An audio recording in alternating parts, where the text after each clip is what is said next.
بلکہ شافعی نے تو کتاب لکھی تھی اخبار احاد کی حجیت کے اوپر. اگرچہ وہ کتاب مفقود ہو گئی ہے لیکن مطلب کہ اخبار احاد کی ٹرم شافعی کے یہاں بالکل اسٹیبلش تھی اور وہ اخبار احاد کی حجیت کے اوپر کلام کیا کرتے تھے.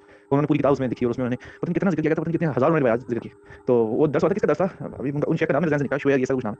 تو انہوں نے کہا کہ پھر شاگردوں نے پوچھا کہ اب انہوں نے شاگردوں کا کہ آپ سوچ رہے ہوں گے کہ احاد کو اسٹیبلش کرنے کے لیے وہ جو ہے وہ ہزاروں احاد لے آئے تو فائدہ کیا. تو انہوں نے کہا کہ فائدہ یہ کہ یہ بہت ساری احاد مل کے مانوی طور پر متواتر بن جاتی ہیں جو کہ ان کی ہم حجت ہے, جس سے احاد کی حجت ثابت ہوتی ہے. تو یہ بھی ایک فائدے کی بیچ میں بات ہے. لوگوں کی ہم ایک معاصر ابو علی الحسنی کی اصطلاح کی کتاب کی تشریح کر رہے ہیں, یہ ان کی اپنی رائے ہے. ابھی آگے حدیث حسن میں وہ والی حسن نہیں بتائیں گے جو مشہور ہے, وہ اپنے تحقیق مطابق جو متقدمین کے نزدیک حسن ہے اس کا بتائیں گے. اسی طرح حدیث مشہور میں وہ اپنی ٹرم بتا رہے ہیں, اور اسی طرح یہ کہہ رہے ہیں کہ اخبار احاد میں اپنی رائے بتائی, اس خالد حائط نے بھی غلط کیا اس معاملے میں. تو یہ ان کی رائے ہے, اس میں جو چیزیں سمجھ آنی بندہ وہ سمجھ لے. انشاءاللہ جب یہ درس ختم ہوگا میں اپنے آسان الفاظوں میں جو مشہور اصطلاحات ہیں اس کی آسان تشریح بتا دوں گا. اچھا پھر یہ جملہ آتا ہے اصح شيء في الباب, کہ یہ جملہ استعمال کیا جاتا ہے محدثین کے اصح شيء في الباب, کہ کوئی حدیث ذکر کرنے کا کریں فلان حدیث اصح شيء في الباب ہے, فلان مسلم سب سے صحیح حدیث ہے, یہ سب سے اصح ہے, سب سے صحیح ہے, یہ سب سے زیادہ قوت والی ہے. باب یعنی کسی مسلم ہے, هو ان يروي في باب من ابواب العلم جمله الاحاديث يكون هذا الحديث اصحها. اس کا مطلب ہے کہ دین کے کسی مسئلے میں سے کسی مسئلے میں کوئی محدث کوئی حدیث روایت کرے جملہ احادیث میں سے کسی فلان حدیث کو بیان کرے, يكون هذا الحديث اصحها, اور جس حدیث کو بیان کر رہا ہے وہ اس مسئلے میں سب سے طاقتور حدیث ہے. مثلا اس کی مثال حدیث امہانی ان النبي دخل بيتها يوم فتح مكه فاغتسل وسبح 8 ركعات. اس کی مثال امہانی کی روایت نبی سے کہ وہ کہتی نبی ان کے گھر میں گھسے فتح مکہ کے دن غسل کیا اور 8 رکعتیں پڑھی. قال الترمذي كان احمد راه يرى اصح شيء في هذا الباب حديث امهاني. امام الترمذي کہتے ہیں امام احمد کے نزدیک اس مسئلے میں سب سے قوی سب سے طاقتور حدیث ہے. وهذا الحديث قد روي من حديث ابي هريره نعيم بن حمار وابي ذر عائشه ابي امامه عتبه بن عبد السلمي ابن ابي اوفى ابي سعيد الخدري زيد بن ارقم ابن عباس, لكن حديث امهاني اصحها. اگر حدیث کئی صحابہ سے جن کے نام بیان کیے ہیں, لیکن امہانی والی جو سند ہے وہ سب سے طاقتور ہے ان کے مقابلے میں امام احمد کے نزدیک. ولا يشترط ان يكون قولهم هذا الحديث اصح شيء في الباب ان يكون صحيحا. یہ شرط نہیں کہ کوئی کسی حدیث کے بارے میں حدیث بولے کہ فلان حدیث فلان مسلم سے طاقتور ہے تو لذاتی صحیح ہو. اس کا یہ بھی مطلب ہو سکتا ہے کہ اس مسئلے میں ساری حدیث قوی ضعف والی ہیں, لیکن یہ فلان حدیث کا ضعف تھوڑا کم ہے باقیوں کے مقابلے میں. فقد تكون كل الاحاديث في هذا الباب ضعيفه او معلوله, لكن هذا الحديث اخفها ضعفا. ہو سکتا ہے کہ اس مسئلے میں ساری حدیثیں ضعیف ہوں, لیکن جو فلان حدیث ہے وہ ضعف میں سب سے کم ہے. جیسے شعبان کے بارے میں حدیث آتی ہیں ساری ضعیف ہے, لیکن ظاہر ہے کہ ان سے کوئی نہ کوئی حدیث سب سے کم ضعف والی ہوگی, تو ہم کہیں گے فلان حدیث شعبان کے بارے میں اصح شيء في هذا الباب ہے. اس کا مطلب نہیں کہ اس حدیث کو صحیح مان رہا ہوں, یعنی باقی حدیثوں کے مقابلے میں اس کا ضعف کم ہے.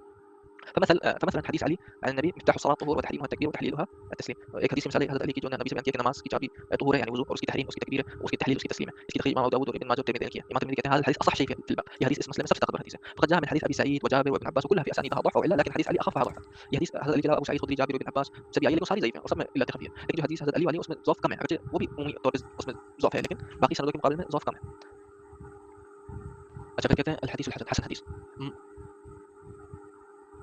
هو ما حسن لفظه او معناه واشتهاه المحدث ولم يصح عنده. وہ حدیث حسن اس حدیث کو کہتے ہیں جس کے الفاظ اچھے ہوئیں یا اس کا معنی اچھا ہے اور اس محدث اس کے حدیث سے پیار کرتا ہے, اس کو اشتہا یعنی اس کو پسند کرتا ہے اس حدیث کو, ولم يصح عنده, لیکن اس کے نزدیک حدیث صحیح نہیں. قد يستحسن المحدث منهم حديثه ويستبق عبارته, ولكن يقع في قلبه ضعفه او علته. ہو سکتا ہے کہ محدث کسی حدیث کو حسن مانتا ہے اور کیا کرے اس کے عبارت کو پسند کرتا ہے, لیکن اس کے دل میں یہ بات ہو کہ اس میں ضعف ہے, اس میں علت ہے.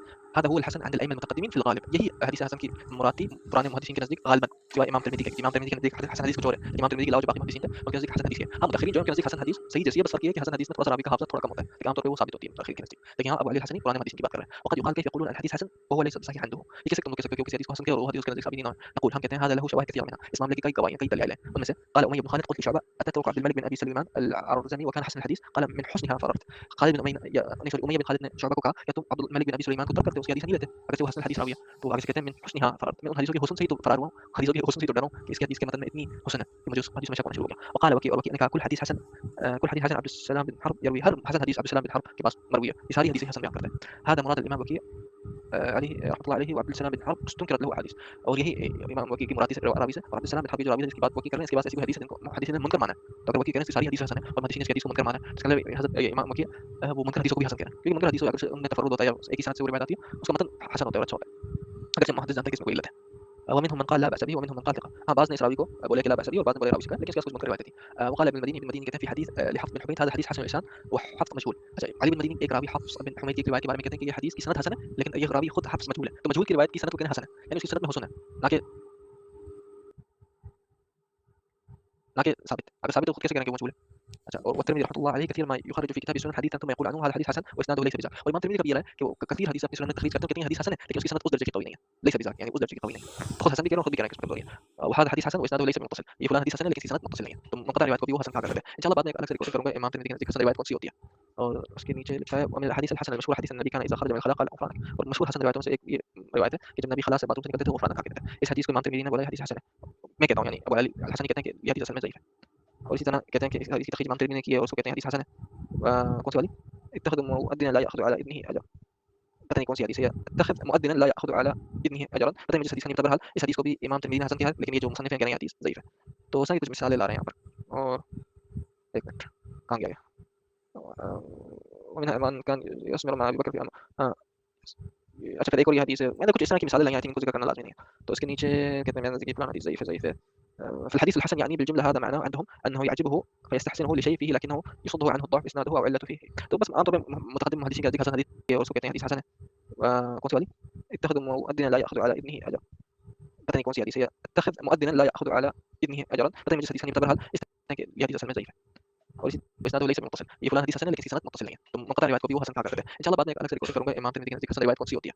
اور اس کے نیچے لکھا ہے ومن الاحاديث الحسنه المشهور حديث النبي كان اذا خرج من الخلاء قال غفرانك، اور مشہور حسن روایتوں سے ایک یہ روایت ہے کہ جب نبی خلا سے باتوں سے نکلتے تھے غفرانک کہا کرتے تھے. اس حدیث کو امام ترمذی نے بولا ہے حدیث حسن ہے، میں کہتا ہوں یعنی ابو علی الحسنی کہتے ہیں کہ یہ حدیث اصل میں ضعیف ہے، اور اسی طرح کہتے ہیں کہ اس حدیث کی تخریج امام ترمذی نے کی ہے اور اس کو کہتے ہیں حدیث حسن ہے. کون سی والی؟ اتخذ مؤذنا لا ياخذ على ابنه اجرا، پتہ نہیں کون سی حدیث ہے، اتخذ مؤذنا لا ياخذ على ابنه اجرا، پتہ نہیں مجھے حدیث کا نہیں پتہ، بہرحال اس حدیث کو بھی امام ترمذی نے حسن کہا ہے لیکن یہ جو مصنف ہیں کہہ رہے ہیں حدیث ضعیف ہے. تو اس طرح کی کچھ مثالیں لا رہے ہیں یہاں پر. اور ایک منٹ کہاں گیا؟ ومنها من كان يسمر مع ابي بكر في امر. اچھا پھر ایک اور یہ حدیث ہے، میں نے کچھ اس طرح کی مثالیں لائی ہیں، ان کو ذکر کرنا لازمی نہیں ہے، تو اس کے نیچے کہتے ہیں میں نے ذکر فلان حدیث ضعیف ہے ضعیف ہے. في الحديث الحسن يعني بالجمله هذا معناه عندهم انه يعجبه فيستحسنه لشيء فيه لكنه يصده عنه الضعف اسناده او علته فيه.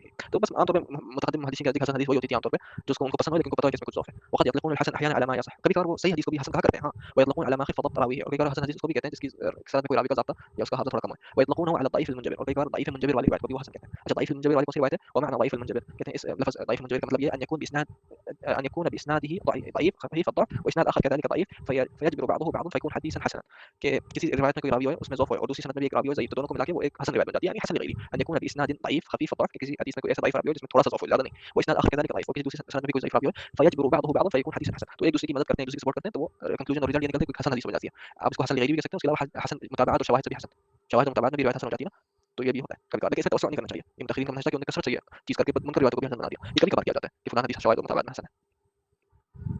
اچھا اس سے پہلے اب میں ساتھ میں جو کہ بات چل رہی ہے تو امام ترمذی کی علت صغیرت ترمذی سے ترمذی سے یہ ایکسپٹ پڑھ رہا ہوں. قال ابو عیسیٰ ترمذی، امام ابو عیسیٰ ترمذی کہتے ہیں وما ذکرنا فی هذا الکتاب حدیث حسن فانما اردنا بحسن اسناده عندنا کل حدیث یروی.